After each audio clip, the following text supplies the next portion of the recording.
দর্শক মণ্ডলী, আজকে আমরা চলে আসছি সফটশেল কাঁকড়া চাষ। চলুন আমরা খামারটি ঘুরে দেখি এবং জানি। আমরা দেখতে পাচ্ছি এটা সফটশেল।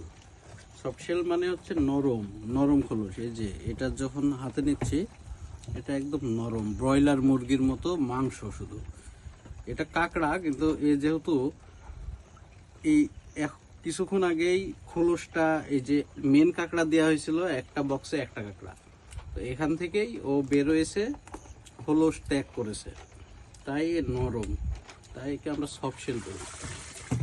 আর এই সফট শেল যখনই আমরা এটা বাতাসে বাইরে রেখে দেব, এ আবার হার্ড হয়ে যাবে। মার্কেট ডিমান্ড বিদেশে যেহেতু সফট শেলটার বেশি, এই জন্য এটাকে একটা শিল্প আকারে নেওয়া হয়েছে। এখানে কোটি কোটি টাকার ইনভেস্ট আমরা দেখতে পাচ্ছি। সাধারণত 3 ঘন্টা পর পরে চেক করা হয়। আর এটা যেহেতু ক্রাস্টেসিয়া ফ্যামিলির, যার কারণে এর যে নিউট্রিয়েন্ট যেটা আছে, বিশেষ করে ওমেগা ফ্যাটি অ্যাসিডের কথা বলা হয়, যেটা বেশি, এর জন্য বিদেশে এবং দেশেও এর একটা ভালো চাহিদা আছে। যাই হোক, এই হচ্ছে ওভারঅল সফট শেল দিয়ে। আমরা 24,000 বক্স আছে।